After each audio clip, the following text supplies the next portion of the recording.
આજે દાહોદ જિલ્લાના કતવારા ગામે ગુજરાત જોડો અભિયાન અંતર્ગત આમ આદમી પાર્ટીનું જાહેર સંમેલન મળ્યું. એમાં ગુજરાત પ્રદેશ યુવા મોરચાના અધ્યક્ષ અમારા બ્રિજરાજભાઈ સોલંકી, સંગઠન મંત્રી નરેશભાઈ, જિલ્લા પ્રમુખ રાકેશભાઈ, દેવેન્દ્રભાઈ સાથે તમામ આગેવાનો અને હજારોની સંખ્યામાં આ વિસ્તારના વડીલો, યુવાનો, માતા બહેનો સૌ જોડાયા છે.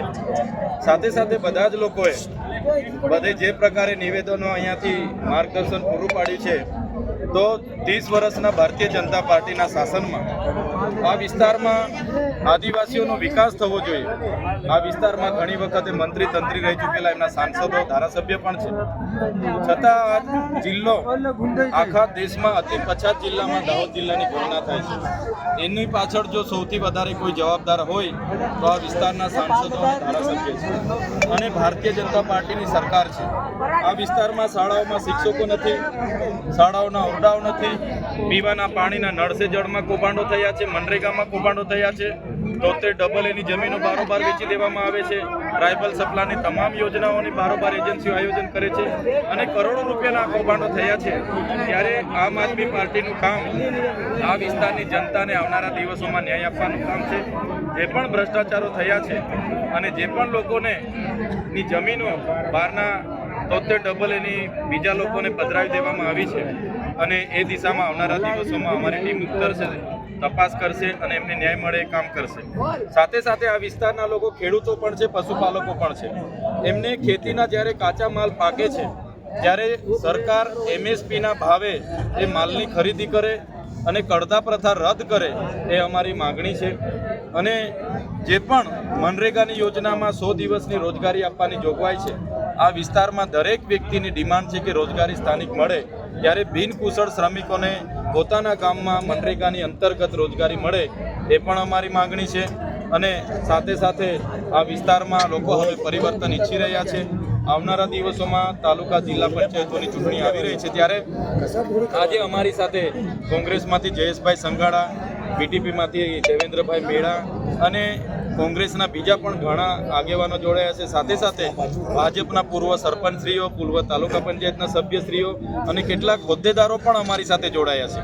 ભાજપ, કોંગ્રેસ અને BTPના મળીને 5000થી પણ વધારે કાર્યકરો આજે આમ આદમી પાર્ટી અરવિંદ કેજરીવાલજીના કામગીરી અને વિચારધારાને લઈને અમારા સમર્થનમાં જોડાયા છે.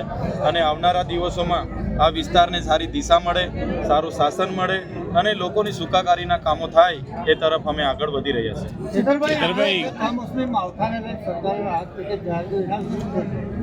ગુજરાત સરકારે અને આપણે બધાએ જોયું કે 24 ઓક્ટોબરથી જે માવઠું પડ્યું કમોસમી વરસાદના લીધે 42 લાખથી પણ વધારે હેક્ટરમાં નુકસાન થયું છે. બધા જ ખેડૂતો આ કમોસમી વરસાદથી એમની કોળીઓ, એમને આવેલો કોળીઓ છીનવાઈ ગયો છે. ત્યારે ગુજરાતની સરકારે વિશેષ પેકેજના રૂપમાં ખેડૂતોને હેક્ટર દીઠ 50-50 હજારની રાહત પેકેજ આપવાની અમારી માંગ હતી. જે મજૂર વર્ગ છે, જે ભાગિયાની ખેતી કરે છે, એમને પણ હેક્ટરે 25થી 30 હજાર રૂપિયા મળે અને જેમના ઘરોને નુકસાન થયું છે, જેમના જાનમાલ ઢોરોને નુકસાન થયું છે, એને પણ યોગ્ય વળતર મળે. સાથે સાથે પાક વીમા યોજના ચાલુ થાય અને જે લોકોના ધિરાણ લીધા છે એમની લોન માફી થાય, એ અમારી માગણી હતી. છતાં સરકારે 10,000 કરોડનું પેકેજ જાહેર કરીને ખેડૂતો સાથે એક મજાક કરી હશે એવું અમને લાગે છે. કેમ કે 42 લાખ હેક્ટરમાં નુકસાન થયું છે, એમાં 10,000 કરોડની જ્યારે વેચણી કરવામાં આવશે તો એક હેક્ટરે માત્ર 20થી 22,000, જેમને 100% નુકસાની હશે એમને મળી શકશે. જેમને 50% નુકસાની છે એમને તો 8,000, 7,000 મળશે. અને જે લોકો ખેત મજૂરો છે એમની કોઈ જોગવાઈ કરવામાં નથી આવી કે બાકીયાની કોઈ વ્યવસ્થા કરવામાં નથી આવી. તો અમારી માંગ સીધી ને સરળ છે. જે પ્રકારે પંજાબની સરકારે ખેડૂતો માટે 50,000ની વળતરની જાહેરાત કરી છે, એ જ પ્રકારે ગુજરાતના ખેડૂતોને પણ 50,000 રૂપિયા હેક્ટરે મળે, એ અમારી માંગ છે. અને એ દિશામાં આવનારા દિવસોમાં ખેડૂતોને સાથે રાખીને સડકથી લઈને ગાંધીનગર સુધીની લડત અમે લડવાના છીએ. ચેતરભાઈ, તમારી સભામાં જનમેદની ઉમટે છે તો એ વોટમાં પરિવર્તિત થશે? જે લોકો અમારી સભામાં આવે છે એ સ્વયંભૂ એમની ગાડીમાં પેટ્રોલ નાખીને, એમની ગાડીમાં ડીઝલ નાખીને આવે છે અને એ પોતે પણ 150-200 રૂપિયાની ફૂલહાર લઈને આવે છે. અમારી સભા 2 વાગ્યાની હતી, લોકો 10 વાગ્યાથી આવવાના ચાલુ થઈ ગયા અને અમે હમણાં તમે જોયું હશે કે 5:30 વાગવામાં આવ્યા છે. ત્યારે ભાજપ એક બાજુ બસો મોકલે છે, રોજ આપે છે, જમણવાર કરાવે છે અને લાભાર્થીઓને બોલાવી લાવે છે, આવાસ યોજના હોય, છતાં કોઈ આવવા તૈયાર નથી. ત્યારે આ જનમેદની એ અમારી ક્રાંતિકારી ભૂમિ દાહોદની જનમેદની છે.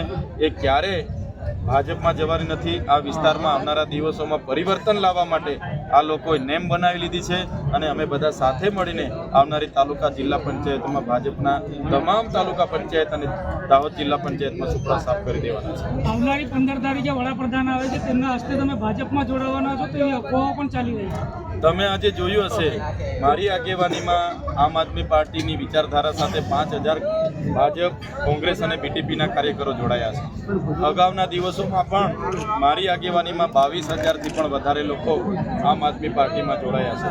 ત્યારે અમે આમ આદમી પાર્ટીમાં રહીને જે સારા લોકો, એ ચાહે કોંગ્રેસના હોય, ભાજપના હોય કે બીજી કોઈ પાર્ટીના હોય, એમને મંચ આપીને લડાવવા માંગીએ છીએ. તાલુકા, જિલ્લા, વિધાનસભામાં સારા લોકો લડે અને લોકોની સેવાની કામગીરી કરે, અમારો ધ્યેય છે.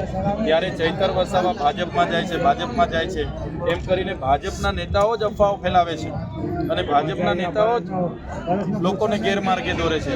ત્યારે ચૈતર વસાવાએ અગાઉ પણ કીધું હતું ને આજે પણ કહે છે, આમ આદમી પાર્ટીના આજે કાર્યકારી પ્રદેશ પ્રમુખની જવાબદારી છે, ધારાસભ્ય છું અને આવનારા દિવસોમાં આ વિસ્તારમાં આમ આદમી પાર્ટીની દિશા સૂચન કરવાનું કામ અમારું છે જે અમે કરી રહ્યા છીએ. અમે ક્યારે ભારતીય જનતા પાર્ટીમાં જોડાવાના નથી.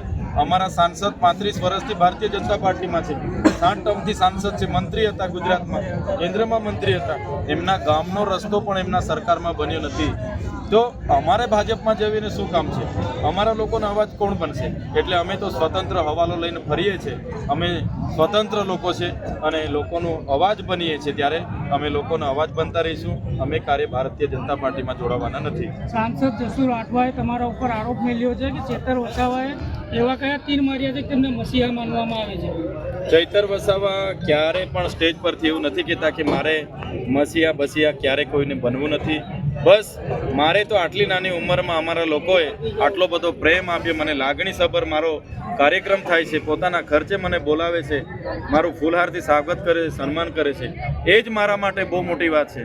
સાંસદને ખબર હોવી જોઈએ એમના નેતાઓ ભાજપમાં લઈ જવા માટે કેટલું બધું મારા પર દબાણ કરે છે, છતાં હું ભાજપમાં નથી જતો.